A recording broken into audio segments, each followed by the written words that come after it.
Hello and welcome to the Brainiac. My name is Himanshi. आज से हम करंट अफेयर्स को कुछ अलग तरीके से पढ़ेंगे। अब से हम जो है जितनी भी न्यूज़ है उन्हें टॉप वन लाइनर्स के रूप में पढ़ेंगे। आज हम कंबाइंड सेशन कर रहे हैं 21 और 22 जून का। तो चलिए सेशन स्टार्ट करते हैं। तो पहली न्यूज़ है about Reliance industries limited. Reliance industries limited जो है इंडिया की फर्स्ट 150 बिलियन क्रॉस करने वाली पहली ऐसी कंपनी बन गई है जिनकी 150 बिलियन जो है मार्केट कैपिटलाइजेशन क्रॉस हुई है। मार्केट कैपिटलाइजेशन का मतलब होता है जितने भी आपकी शेयर्स होती हैं उसको आप मल्टीप्लाई कर दीजिए उसकी प्राइस से, तो जो निकल के आता है वो हमारा मार्केट कैपिटलाइजेशन होता है। ठीक है, तो ये इंडिया की पहली ऐसी कंपनी बन गई है जिन्होंने 150 बिलियन मार्केट कैपिटलाइजेशन क्रॉस किया है। हमने जब लास्ट डिस्कस किया था तो वो यूएसए की फर्म एप्पल के बारे में था जिन्होंने पहली बार 1.5 ट्रिलियन का जो है मार्केट कैपिटलाइजेशन क्रॉस किया था। तो उसके साथ आपको कंफ्यूज नहीं होना है। ओके, अब रिलायंस इंडस्ट्रीज की बात हो रही तो हमें पता है इसके जो चेयरमैन है, जिसके एमडी हैं, वो है मिस्टर मुकेश अंबानी। तो मुकेश अंबानी जी के बारे में भी हमारे पास न्यूज है कि he is now one of the top 10 richest man according to Forbes. Forbes के अकॉर्डिंग जो है टॉप 10 रिचेस्ट मैन की लिस्ट निकाली गई है, उसमें जो है 9th नंबर पे मिस्टर मुकेश अंबानी हमारे आते हैं। He is also the Asia's richest man. अगर हम फोर्ब्स की बात करें, यहाँ टॉप 10 रिचेस्ट की बात करें तो सबसे रिचेस्ट हमारे हैं जेफ बेजोस। इनका नाम आपको याद रखना है। He is the founder and CEO of Amazon. Also जैसे हम फोर्ब्स की बात करें तो कुछ नाम आपको तुरंत से क्लिक होने चाहिए। जैसे फॉर एग्जांपल सबसे हाईएस्ट पेड सेलिब्रिटी कौन सी है, तो वो है काइली जेनर। ऐसे इकलौते इंडियन सेलिब्रिटी जो कि इस लिस्ट में आए थे तो वो है अक्षय कुमार।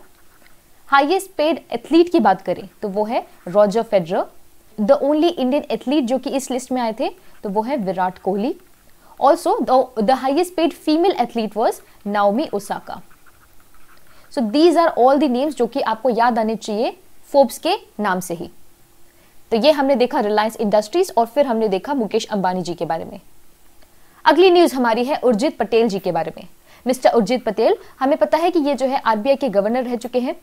इन्हें अभी फिलहाल अपॉइंट किया गया है as the chairman of National Institute of Public Finance and Policy, यानी कि NIPFP के ये जो है अब नए अध्यक्ष हैं। ये जो हम NIPFP की बात कर रहे हैं ये एक तरीके का इकोनॉमिक थिंक टैंक है जो कि हेडक्वार्टर्ड है न्यू दिल्ली में और इसे फॉर्म किया गया था 1976 में। इन्हें 4 साल के लिए अपॉइंट किया गया है। तो यहाँ पे हमें सिर्फ दो तीन पॉइंट्स याद रखते हैं। पहला उर्जित पटेल, दूसरा NIPFP और लास्ट की 4 सालों के लिए। ठीक है, तो ये हमने देखा about the x RBI governor. अगली एक और न्यूज हमारे पास है अपॉइंटमेंट सेक्शन से। यहाँ पे बता रहे हैं JSW सीमेंट के बारे में। तो JSW सीमेंट इन्होंने साइन किया है सौरभ गांगुली एंड सुनील छेत्री को एज द ब्रांड एम्बेसडर्स। अब JSW की बात करें तो इस कंपनी को एस्टैब्लिश किया गया था 1982 में। ये हेडक्वार्टर्ड हमारी है मुंबई में और इसके जो CEO है वो है मिस्टर नीलेश नार्वेकर। ठीक है, अब सौरभ गांगुली जी की बात करें तो ये जो है हमारे इंडिया के पहले क्रिकेटर रह चुके हैं। अभी फिलहाल ये BCCI के प्रेसिडेंट है। सुनील छेत्री की बात करें तो ये इंडियन फुटबॉल टीम के जो है कैप्टन है सुनील छेत्री। ऑल्सो अगर प्लेयर्स की बात करें तो रिसेंटली IIFL फाइनेंस ने मिस्टर रोहित शर्मा को अपॉइंट किया था एज द ब्रांड एम्बेसडर्स। अब ब्रांड एम्बेसडर्स देख रहे हैं तो पंकज त्रिपाठी जी, उन्हें अपॉइंट किया गया था बिहार खादी के द्वारा। मानुषी शिलर को अपॉइंट किया गया था एज अदिदास के नए ब्रांड एम्बेसडर के रूप में। तो ये सारे जो है अपॉइंटमेंट्स आपको याद रखने हैं। यहां हमने देखा JSW cement, Saurabh Ganguly and Sunil Chhetri. अगली हमारे पास 2 न्यूज है अबाउट बुक्स। तो यहाँ पे पहली बुक हमारी है अ बर्निंग नॉवेल जो कि लिखी गई है मेघा मजुमदार के द्वारा। यह है मेघा मजुमदार। अगली न्यूज हमारी काफी ज्यादा इंपॉर्टेंट है। यह है अबाउट काजुओ इशिगुरो। ये जो है नोबेल प्राइज विनर रह चुके हैं। इन्हें यह अवार्ड मिला था 2017 में।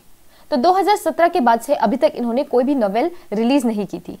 उसके बाद अब इन्होंने अनाउंस किया है कि क्लारा एंड द सन करके एक नई नॉवेल को, नई बुक को ये रिलीज करने वाले हैं।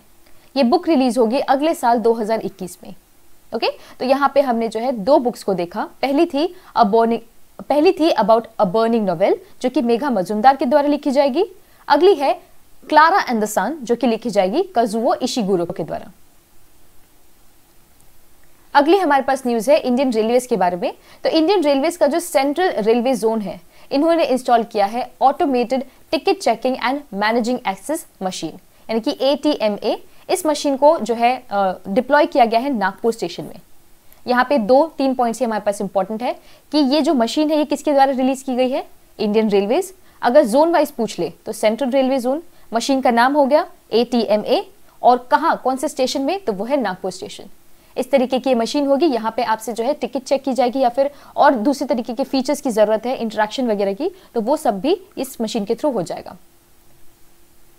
अब जैसे ही हम रेलवेज की बात करते हैं तो कुछ वर्ड्स आपको तुरंत याद आने चाहिए, जैसे कि फेब्री आई एक स्क्रीनिंग डिवाइस, ऐसे ही एक स्क्रीनिंग डिवाइस थी कैप्टन अर्जुन। फिर आपको जीवन वेंटिलेटर्स याद आना चाहिए, रेल बॉट याद आना चाहिए, और ये कि रिसेंटली इंडिया जो है डबल स्टैक कंटेनर्स चलाने वाला दुनिया में पहली ऐसी कंट्री बन गई है। ये सारे न्यूज आपको इंडियन रेलवे से रिलेटेड तुरंत क्लिक होने चाहिए। और अभी हमने देखा about this automated ticket check in managing access machine जो कि नागपुर स्टेशन में डिप्लॉय की गई है। अगली काफी ज्यादा इंपॉर्टेंट न्यूज है हमारे पास। देखिए, पहली दवा को रिलीज किया गया है, पहली ऐसी ड्रग रिलीज की गई है कोविड-19 से रिलेटेड। ये मार्केट में हमें अवेलेबल की जाएगी, इसलिए ये न्यूज हमारे लिए काफी ज्यादा इंपॉर्टेंट है। अब ये जो दवा है इसे लॉन्च किया जाएगा ग्लेनमार्क फार्मास्यूटिकल्स के द्वारा। इस दवा का एक्चुअल नेम है फैविपिराविर। क्या नाम है? फैविपिराविर। पर जब ये दवा मार्केट में आएगी तब इसका नाम रख दिया जाएगा फैबीफ्लू। ठीक है, ये जो दवा है ये ट्रीट किया जाएगा, इस दवा को यूज किया जाएगा for the treatment of patients with mild to moderate symptoms. देखिए, यहाँ पे ये एक तरीके की दवा है, इसको आपको कंफ्यूज नहीं करना है विद वैक्सीन। वैक्सीन अलग चीज होती है, ये सिर्फ एक दवा है जो कि माइल्ड से लेके मॉडरेट सिम्टम्स वाले पेशेंट्स के लिए यूज की जाएगी। अब क्योंकि ये पहली ऐसी दवा है जो रिलीज की जा रही है, तो इसके बारे में अगर और इन्फॉर्मेशन देखें तो इस दवा को 103 रुपए पर टैबलेट के चार्जेस पे जो है रिलीज किया जाएगा। ऑल्सो अगर आप पूरी एक पत्ती लेते, एक स्ट्रिप लेते हैं तो वो 3,500 की आपको पड़ेगी। इस दवा में जो यूज होने वाले एक्टिव फार्मास्यूटिकल इंग्रेडिएंट्स होते हैं उनको अंकलेश्वर प्लांट में बनाया जाएगा और ये मैन्युफैक्चर एक्चुअली होगी बद्दी प्लांट में जो कि हिमाचल प्रदेश में है। इस दवा को जो है डायबिटीज हो गया या फिर ऐसे हार्ट डिजीज वाले जो भी पेशेंट्स होते हैं उन पे भी इसे इस्तेमाल किया जा सकता है। लास्ट पॉइंट अगर देखें तो इस दवा को जो है बनाया गया था actually by Fujifilm Toyama chemical. ठीक है, ये एक जापान की एक फर्म है जिनके द्वारा इस दवा को बनाया गया था, जिसका ओरिजिनल नाम है एविगिन, पर इसका जब जेनरिक दवा बनी तो उसे फैविपिराविर कहा गया। ठीक है, तब एक बार रिवीजन कर लेते हैं। तो हमने देखा कि एक दवा फैविपिराविर जिसे जो है लॉन्च किया जा रहा है ग्लेनमार्क के द्वारा, इसका नाम है फैबीफ्लू। ठीक है, ये एक दवा है ना कि वैक्सीन। इसके अलावा आपको जानना है कि ये जो है जापान की एक दवा है एविगिन, उनकी एक जेनरिक ड्रग का नाम है फैविपिराविर। अगली इंपॉर्टेंट न्यूज है मध्य प्रदेश के बारे में। तो मध्य प्रदेश ने जो है रिसेंटली कंप्लीटली बैन कर दिया है ऑनलाइन क्लासेस में। जितनी भी प्री प्राइमरी और प्राइमरी कक्षाएं होती है उनमें ऑनलाइन क्लासेस जो कंडक्ट की जा रही थी उन पे पूरी तरीके से बैन लगा दिया गया है। ऐसी ही एक न्यूज हमने कर्नाटका के बारे में देखी थी। कर्नाटका ने भी अपने जो है 5th क्लास तक के बच्चों की क्लासेस जो कि ऑनलाइन होती थी उस पे भी बैन लगा दिया है। ठीक है, तो ये किया गया है बाय मध्य प्रदेश। अगला है अबाउट एन इंटरनेशनल वर्कशॉप। तो एक जो है अंतरराष्ट्रीय कार्यशाला को इनॉग्रेट किया गया था जिसका नाम है good governance practices in a pandemic for international civil servants, यानी कि अंतरराष्ट्रीय नागरिक सेवकों के लिए महामारी की सुशासन प्रथाओं के ऊपर एक कार्यशाला रखी गई थी जिसे इनॉग्रेट किया गया था बाय जितेंद्र सिंह।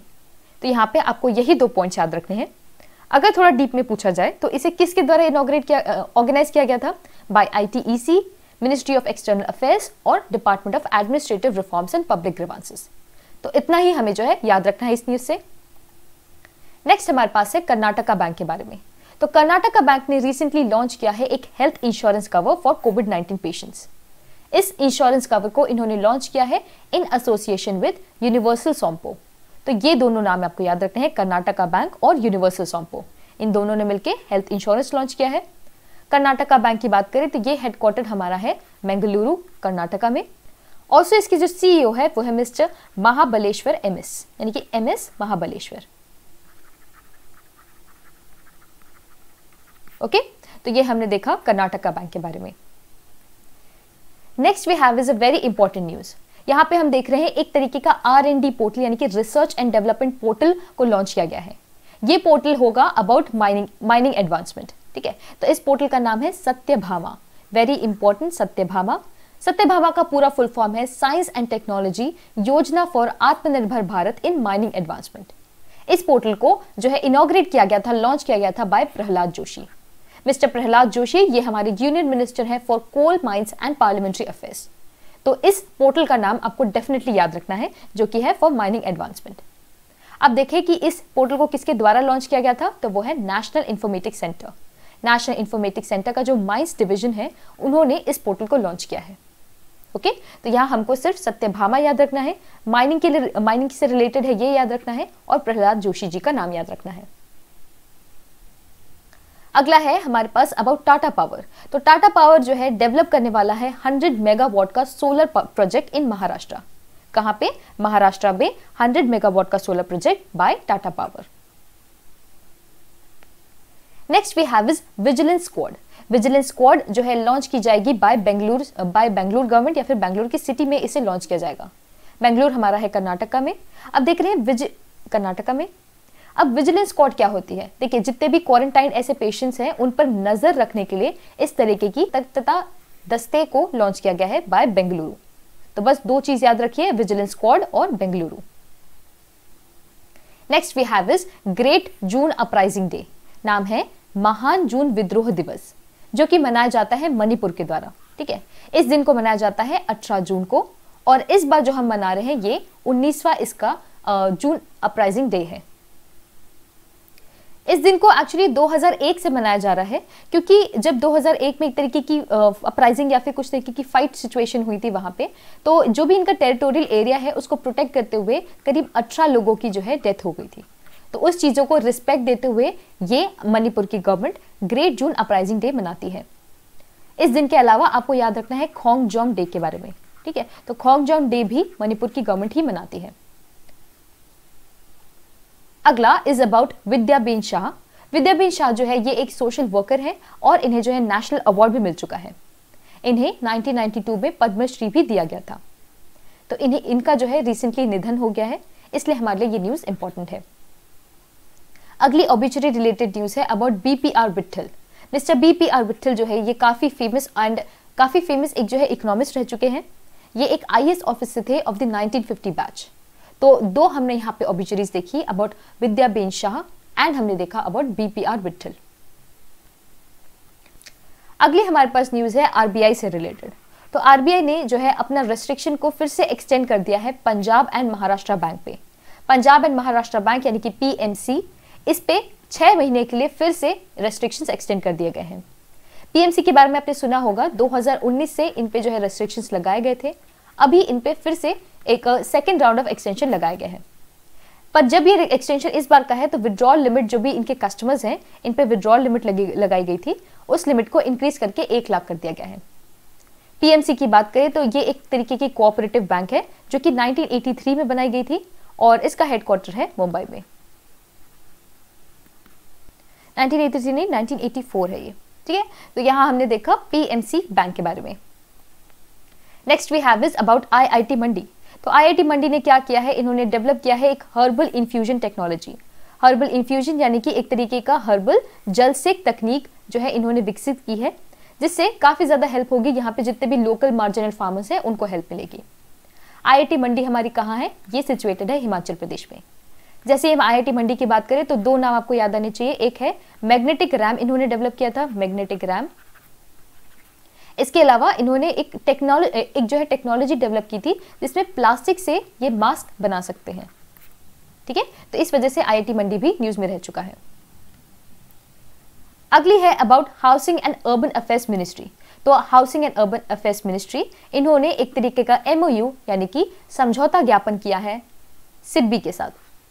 सिडबी यानी कि small industries development bank of India.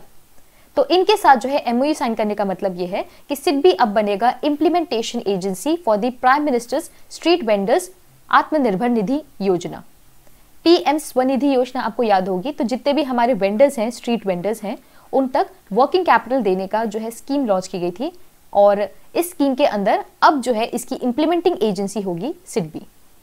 SIDBI के बारे में जब हमने लास्ट डिस्कस किया था तो देखा था कि इनके जो है नए इंडिपेंडेंट डायरेक्टर को अपॉइंट किया गया था, जो कि है mister Devendra Singh. Independent director से आपको कंफ्यूज नहीं होना है with the chairman and managing director, जो कि एक्चुअली है मिस्टर मोहम्मद मुस्तफ़ा। ये बॉडी हमारी सिचुएटेड है, हेडक्वार्टर्ड है लखनऊ में। हम यहाँ पे सिडबी की बात कर रहे हैं। ओके, तो ये हमने देखा एक तरीके का MOU between housing and urban affairs ministry with SIDBI. अगली इंपॉर्टेंट न्यूज है हमारे पास about the annual solar eclipse, यानी कि वार्षिक सूर्य ग्रहण हमें देखने मिला था 21 जून को। ठीक है, जून को। तो जब सोलर इक्लिप्स होता है तब इस तरीके का एक सिचुएशन देखने मिलता है, इस तरीके का हमको व्यू देखने मिलता है, तभी इसे जो है popularly ring of fire Eclipse भी कहते हैं। देखिए, सोलर इक्लिप्स से आपको कंफ्यूजन ना हो तो देखिए, ये सन होता है, ये हमारा अर्थ हो गया, इसके बीच में जब मून आ जाता है तो जब सन की रेस पड़ने की वजह से अब मून के बीच में ब्लॉक होने की वजह से यहाँ पे जब अंधेरा सा पड़ जाता है तब उसे हम सोलर इक्लिप्स कहते हैं। यही सिचुएशन अगर ऐसी हो जाए कि ये सन है, ये अर्थ है और ये मून है, तो जब अर्थ की वजह से मून पर छाव पड़ती है तब उसे हम लूनर इक्लिप्स कहते हैं। ठीक है, तो ये जो हम देख रहे हैं ये सूर्य ग्रहण था जो कि 21 जून का था। 21 जून को एक इंपॉर्टेंट डे ये भी है जिसका नाम है समर सोलिस्टिस। ठीक है, समर सोलिस्टिस हम 21 जून को देखते हैं। ये दिन जो है लॉन्गेस्ट होता है इन द नदर्न हेमिस्फीयर। ये हमारा अर्थ है, इसका जो ऊपरी गोलार्ध है, उत्तरी गोलार्ध, यहाँ पे सबसे लंबा दिन हमें देखने मिलता है 21 जून को। ठीक है, जिसे हम समर सोलिस्टिस भी कहते हैं। तो ये 2 दिन हमने इंपॉर्टेंट देखे 21 जून से रिलेटेड। एक और काफी इंपॉर्टेंट दिन है हमारा 21 जून को, जिसे हम कहते हैं international day of yoga. International day of yoga ये हम मनाते हैं 21 जून को।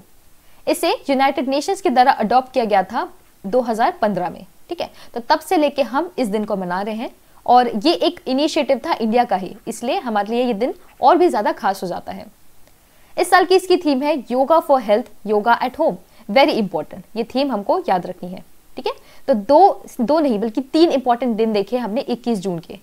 एक हमने देखा एनुअल सोलर इक्लिप्स, फिर समर सोलिस्टिस और फिर हमने देखा इंटरनेशनल डे ऑफ योगा।